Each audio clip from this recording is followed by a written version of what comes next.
اب انشاءاللہ تعالی 12 منٹ کے اندر یہ کنکلوڈ ہو جائے گی. اب ہم اپنے پورے لیکچر کو جو ہے سمرائز کرتے ہیں کہ 5 صحیح وسیلے ہیں جو اختیار کیے جا سکتے ہیں. نمبر 1 نیک اعمال کا وسیلہ جو خالصتاً اللہ کے لیے کیا اور وہ اپنا عمل ہو. نمبر 2 اللہ تعالیٰ کی صفات اور اسماء کا وسیلہ. نمبر 3 جنت میں ایک الوسیلہ مقام ہے جو نبی صلی اللہ علیہ وسلم کے لیے الوسیلہ کی دعا کرے گا اذان سننے کے بعد، اذان کا جواب اور درود شریف اور ساتھ وہ دعا، اس کو نبی صلی اللہ علیہ وسلم کی شفاعت ملے گی. نمبر 4 نبی صلی اللہ علیہ وسلم کے مبارک تبرکات کا وسیلہ اختیار کرنا، صرف نبی صلی اللہ علیہ وسلم کے، سیدنا ابوبکر، عثمان و علی اور سیدنا عمر کے بھی نہیں رضی اللہ عنہم اجمعین، صرف نبی صلی اللہ علیہ وسلم کے تبرکات. اور 5واں نیک آدمی سے جا کر دعا کروانا جو آپ کے سامنے موجود ہے. الحمدللہ. اب وفات کے بعد جو وسیلہ کسی کا پیش کیا جاتا ہے، جو ہمارے بریلوی اور دیوبندی بھائیوں کا مشترکہ عقیدہ ہے، اور دیوبند نے تو باقاعدہ المحند المفند میں لکھ دیا کہ کسی بھی بزرگ کے ہم وسیلے کے قائل ہیں، چاہے وہ زندہ ہو یا مر گیا ہو، کہ فلاں بزرگ کا وسیلہ تجھے. تو اس میں میرا پوائنٹ آف ویو پینڈولم کی دونوں ایکسٹریم سے ہٹ کے درمیان میں ہے. میرے نزدیک نبی صلی اللہ علیہ وسلم کے علاوہ کسی بھی شخصیت کا وسیلہ اس کی وفات کے بعد پیش کرنا اللہ کے حضور خالصتاً بدعت ہے. یہ دین میں ایگزیجریشن ہے. لیکن جہاں تک تعلق ہے نبی صلی اللہ علیہ وسلم کے وسیلے کا، اگر کوئی شخص آج کہتا ہے اے اللہ تجھے نبی صلی اللہ علیہ وسلم کا وسیلہ پیش کرتا ہوں، اس پہ ہم بدعت کا لفظ نہیں بولتے، کیونکہ حدیثیں بہت زیادہ ہیں اور بعض اوقات احادیث کی وجہ سے کسی مسلمان بھائی کو دھوکہ لگ جاتا ہے. حدیثیں تو بہت زیادہ ہیں. اب امام ابن تیمیہ رحمۃ اللہ علیہ پر بھی کئی چیزوں کا ذوف نہیں کھلا. آپ حیران ہوں گے کہ امام ابن تیمیہ رحمۃ اللہ علیہ وہ جو حدیث تھی نا المعجم الکبیر طبرانی کی، جس میں عثمان بن عفان رضی اللہ تعالیٰ کے زمانے میں حضور کی وفات کے بعد بھی 13-14 سال کے بعد وہ والی دعا وسیلے والی، اس کو امام ابن تیمیہ نے صحیح لکھا ہے حدیث کو، لیکن ساتھ وہی پھر صحابی کی گستاخی کر دی کہ یہ حضرت عثمان کا فہم ہے، ہم نہیں اس کو مانتے. ادھر حضرت ابن عمر کی گستاخی کی، یہاں حضرت عثمان کی. اب تو وہ بھی بہانہ ختم ہو گیا تھا، علیکم بسنتی وسنت الخلفاء الراشدین. اب عثمان غنی تو خلیفہ راشد تھے، وہ روایت ہی ضعیف تھی، لیکن امام نے تیمیہ نے اس روایت کو صحیح لکھا اور ساتھ کہا میں عثمان کا وسیلہ، عثمان کا فہم نہیں مانتا، میرا اپنا فہم ہے. تو اس پہ پھر غلام سور سعیدی صاحب نے پھر وہ صحیح طریقے سے کلاس لی اور بالکل ٹھیک لی ہے. انہوں نے کہا ابن تیمیہ صاحب آپ کا ہم فہم مانیں گے یا حضرت عثمان کا فہم مانیں گے؟ تو اب اس روایت کو ابن تیمیہ بھی صحیح مانتے تھے، لہٰذا اس زمانے میں اگر وہ آج بھی جس کو روایت کا پتہ نہیں ہے کہ وہ ضعیف ہے اور کو حضور کا وسیلہ پیش کر لے، ہم اس کو بدعت نہیں کہتے، زیادہ سے زیادہ یہی کہیں گے ثابت نہیں، بس بچنے میں عافیت. خود نہیں ہم کریں گے. کیوں؟ صحیح بخاری اور صحیح مسلم کی حدیث ہے، متفق علیہ حدیث ہے. سیدنا برا بن عازب رضی اللہ تعالیٰ عنہ کو حضور نے ایک دعا سکھائی کہ رات کو سونے سے پہلے وضو کرو اور بستر پہ جا کر یہ دعا کرو، بڑی فضیلت والی دعا. اس میں الفاظ تھے وَنَبِيِّكَ الَّذِي أَرْسَلْتَ، اور میں ایمان لاتا ہوں اس نبی پر جو تو نے اے اللہ ہماری طرف مبعوث کیا ہے. تو آپ صلی اللہ علیہ وسلم نے یہ دعا تعلیم فرمائی. تو برا بن عازب کہتے ہیں میں نے جب یہ دعا پڑھی تو میں نے نبی کا کی بجائے لفظ استعمال کیا وَرَسُولِكَ الَّذِي أَرْسَلْتَ، بڑا پرفیکٹ بٹھایا، رسول اور وہاں بھی ارسلتا. تو نبی صلی اللہ علیہ وسلم نے فرمایا کہ میرے الفاظ کو چینج مت کرو، جو میں نے تعلیم فرمایا ہے وہی کہو. حالانکہ یہ سپرلیٹو ڈگری تھی رسول. حضور نے کہا نہیں نبی کا لفظ استعمال کرو، رسول کا نہیں، کیونکہ میں نے تعلیم فرمایا. تو حضور صلی اللہ علیہ وسلم کی تعلیم کو بدلنا نہیں چاہیے، یہ خطرے سے خالی نہیں ہے. اب آخر میں دعاؤں کی قبولیت کا وظیفہ جو حضور صلی اللہ علیہ وسلم نے بتایا ہے، ان تمام چیزوں کے علاوہ جو قبولیت کا ذریعہ، وہ جامعہ ترمذی میں انٹرنیشنل نمبرنگ کے مطابق کتاب الجمعہ چیپٹر میں 593 نمبر حدیث ہے. سیدنا ابن مسعود رضی اللہ تعالیٰ عنہ کہتے ہیں کہ نبی صلی اللہ علیہ وسلم تشریف فرما تھے، سیدنا ابو بکر تشریف فرما تھے، سیدنا عمر تشریف فرما تھے، اور میں نے اللہ کی حمد بیان کی، اس کے بعد نبی صلی اللہ علیہ وسلم پر درود شریف پڑھا.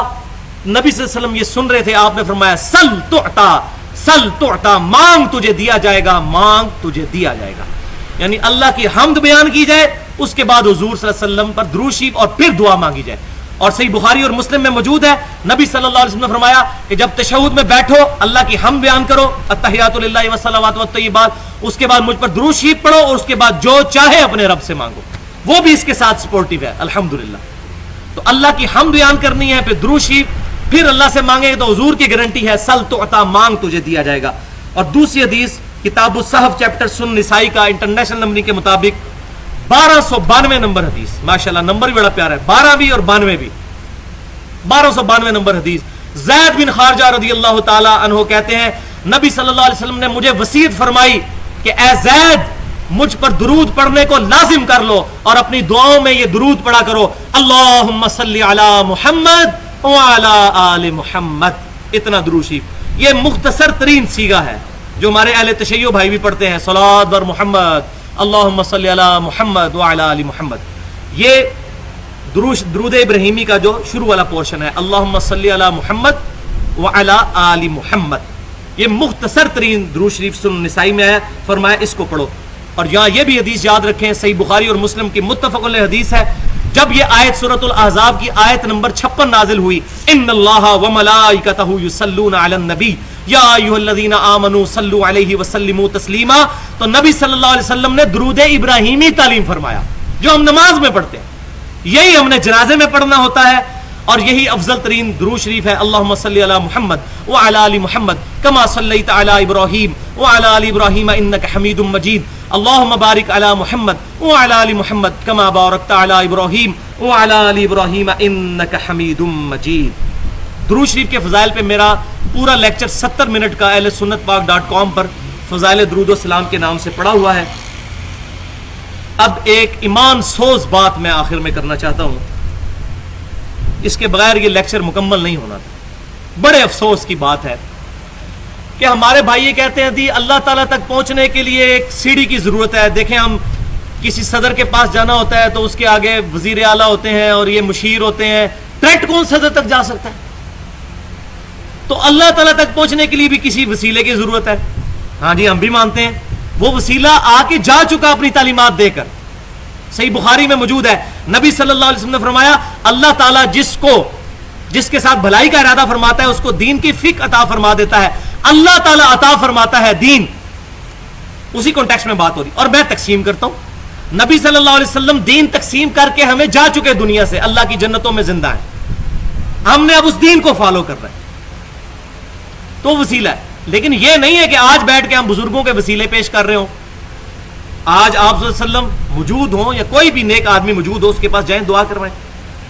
یہ اللہ تعالیٰ کے بارے میں یہ مثال پیش کرنا کہ سیڑھی کی ضرورت ہے، یہ سخت گستاخی ہے، کیونکہ قرآن پاک میں آیا 2 دفعہ، سورۃ المائدہ میں بھی سورۃ النساء میں بھی، یا اہل الکتاب لا تغلوا فی دینکم ولا تقولوا علی اللہ الا الحق، اپنے دین میں ایگزیجریشن غلو مت کرو اور اللہ کے بارے میں حق بات کرو، اپنی طرف سے نہیں، اپنی طرف سے بات ہے نا جی، سیڑھی چاہیے ہوتی ہے، اللہ کو بندوں پر قیاس کر رہے ہیں۔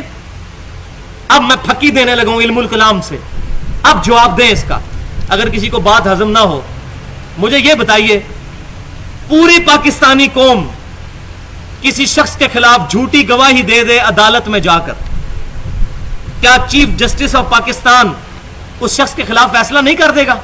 کر دے گا۔ اس بیچارے کو کیا پتا کہ جھوٹی گواہی ہے؟ کر دے گا نا۔